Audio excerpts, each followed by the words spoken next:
Did I scare you? Got you. I know this image is distorted, but I think it looks like you. And you're not alone here. You're talking to someone. Or something.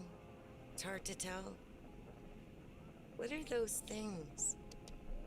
They almost look like rabbit ears. Five Nights at Freddy's. I'm gonna skip over the introduction part. We all know what Fnaf is, or at least 36,000 of you do. Though, this is my first video covering it, so I feel some kind of a segue is needed from the last one. Yes, the last one. Firstly, happy late 10th anniversary.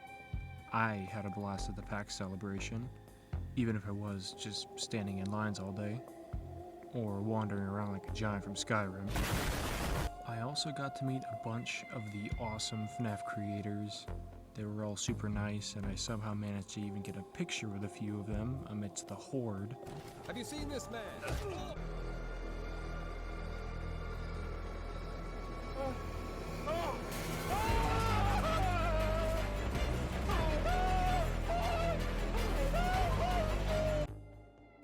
Now, theorizing is hard. This isn't my first forte in the space, not by a long shot, but having to string all my thoughts together into a coherent format is. I probably would have waited to make my first theory after the release of Secret of the Mimic, but with the theorizing scene gathering so much friction, as it always does before our mainline game releases, I need to let out some of my pent-up ideas before they all get scrambled. Mushroom! Oh my god. Perfect! But regardless of any outside influence, I just really wanted to make a Fnaf video. It is my favorite franchise after all. This video is centered around the character Vanny from Security Breach, someone who I feel embodies the majority of the new concepts introduced by Steelwall. She can be used as a linchpin to tie it all together, from Gregory to the Mimic to the wild endings of Help 1 and 2, being that she's the focal point of one of them. Ever since I saw the fire escape ending of Security Breach, I've been obsessed with figuring out who or what Vanny is. Now, using the info we've gotten over the years and a few clever theories from the fanbase, I think I've gotten a good understanding of what she is and why she does what she does. Why is this important? You'll see. You know the drill, it's just a theory, so without further ado, ladies and gentlemen. Oh, wait, what? Fasten your seatbelts. Oh yeah, this part.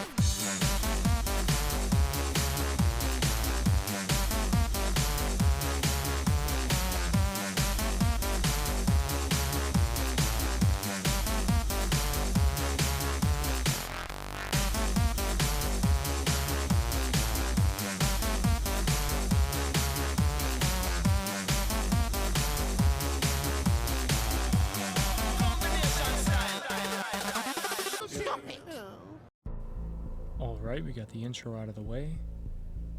I wanted to apologize in advance if there's any inconsistent audio quality throughout this whole thing. I am recording in batches, so I'm kind of sorting through all of this as I go.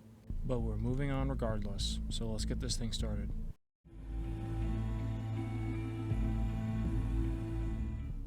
The Mimic 01 program. This is the progenitor to the Mimic virus, the original creation of Edwin Murray and one of Fazbear Entertainment's most well-kept secrets. The Mimic program at its core is like a cell, gathering information that it will then use to create a new instance of itself with new behaviors but similar properties to the previous. Though what makes things interesting is that the original instance of the Mimic remains, so that leaves a nice trail to follow and plot on a family tree of sorts.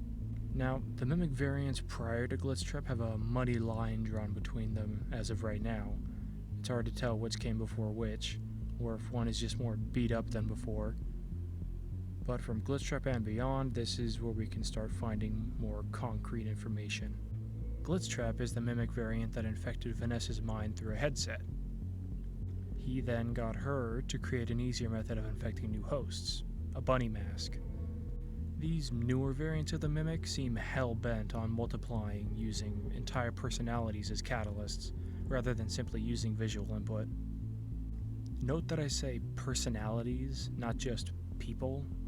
The mimic variant born of Vanessa's personality ends up as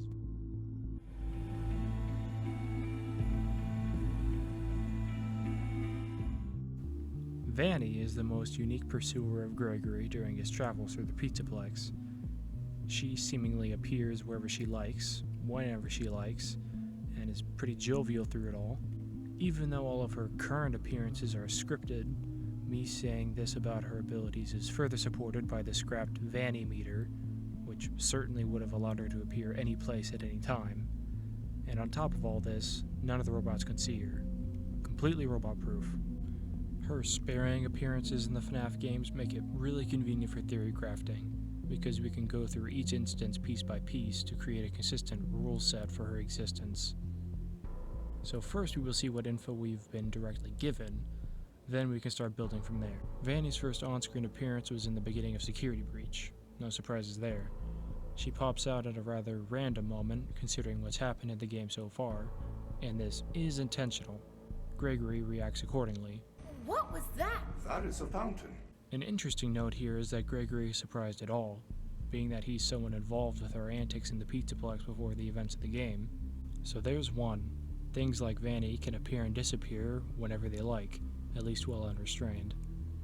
The next couple times we see her is when she appears on a screen. She's presented as a pursuer, saying, "There you are," for pursuing us until we escape. The only thing to note here is her sort of terror radius. That includes audio and visual distortion, but only for things that can see her. The list of these is quite small, boiling down only to the Pizzaplex cameras, Gregory, and Glamrock Freddy once he's got Roxy's eyes. Here's a programming bug. But that's from one of Gregory's personal comics, so I take that with a grain of salt. It's a safe bet to assume most of his technical prowess was from Glitchtrap's possession. I assume anyone with a Vanny mask can also see her, being that she's an avatar of the digital realm, like Mexus. So we'll put point number 2 like this. Anything that has been infected by the Glitchtrap virus can see Vanny, and anything that can see Vanny or another avatar is able to be harmed by them. Glitchtrap needed to use Gregory or Vanessa to take out those therapists. He couldn't go hunt them down himself. Next, I wanted to address how these avatars are permitted to move throughout physical space. Vanny in the game has to obey the laws of physics just like everyone else.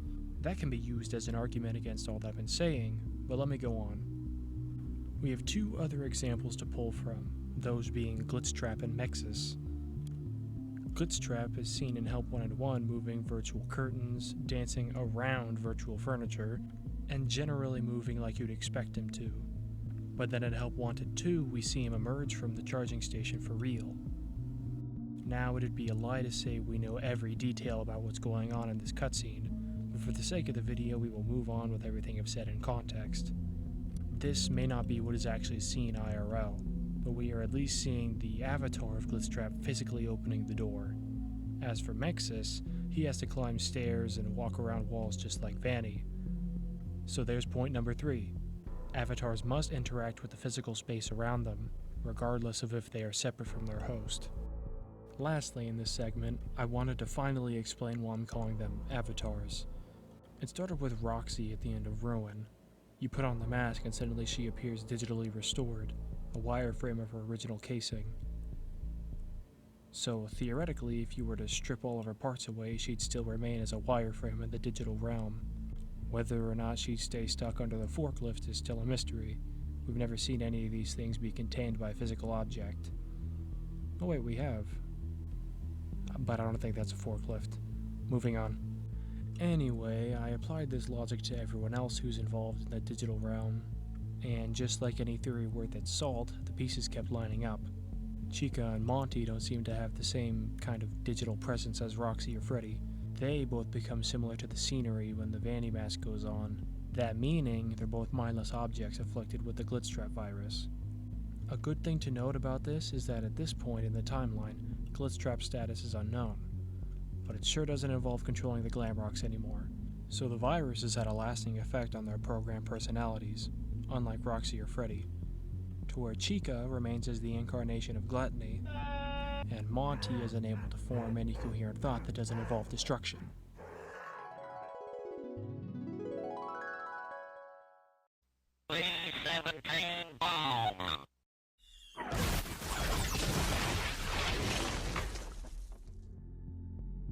with all that being said, I theorize that anything powerful enough can manifest a version of itself in the digital realm, that being point 4.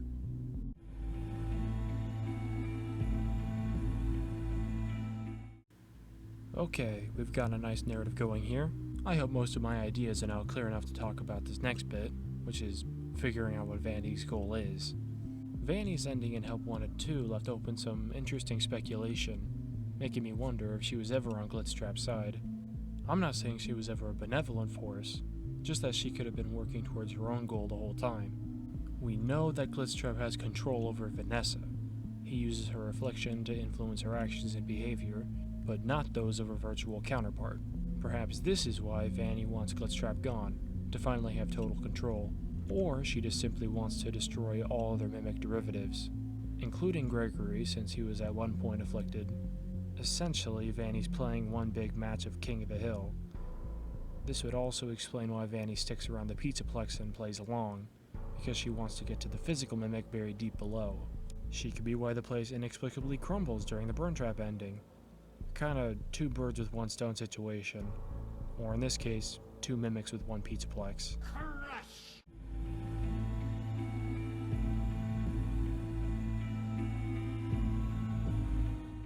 For this final segment, I'm just going to rapid fire some ideas that aren't really related but are still valid under my theory. The princess is a very vaguely understood character, even today. As much as we see her across the last 3 games, we're still just as far away from knowing what she actually represents.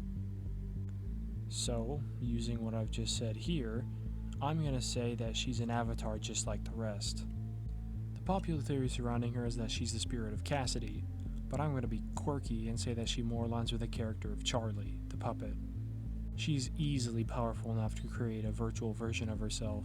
I mean, she was the only other spirit to speak to William in Ultimate Custom Night, and it's super plausible to assume she got into Princess Quest the same way Glitchtrap got into the virtual experience. And just like Happiest Day, Charlie is still out there freeing spirits and tying up loose ends. This doesn't mean that the king still can't be a representation of Old Man Consequences. That remains a really solid theory in my opinion. Since Vanny's first appearance, Steelwool wanted to make it clear that Glamrock Freddy could not see her.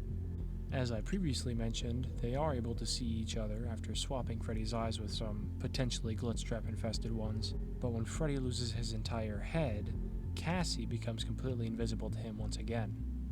And I had to look up this next bit, because never in my nearly 150 hours of playing this game have I ever encountered this interaction, but this situation actually carries over to Vanny and Freddy in-game, to where Freddy can't see her and she ignores the two of us. I think all this has to do with the fact that Freddy is a prototype and not properly integrated into the Pizzaplex's virtual system, so he's sort of like the antithesis of a virtual avatar, where he only exists in the physical realm. That is, until Gregory shoves enough infected parts into him. What? There are 3 examples of avatars being bound to their hosts that we clearly see in-game.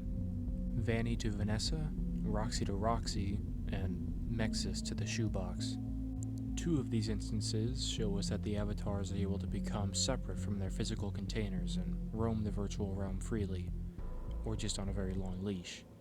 I think we never see Roxy break away from her physical body because she's actually possessed by a spirit. This would act as an explanation to why she's different from Chica and Monty, showing more authentic emotion and resisting the effects of the Glitchtrap virus, as well as basically coming back from the dead after Cassie killed her. Overall, it's safe to say that she's special in some way. And that about wraps it up for this one. I wanted to make this theory before Secret of the Mimic as a sort of detox from all the security breach stuff. I felt it was a good time, since this next game is a bit of a buffer between now and the eventual announcement of Security Breach 2, where we'll have to dig all this Vanny stuff up again. And I wanted to finally contribute something to the theorizing scene, besides YouTube comments or chat messages. This is just the beginning of my Fnaf stuff, so stay tuned if you're interested. All in all, this has been Nat Spray, thanks for listening, and I hope to get another video out as soon as possible.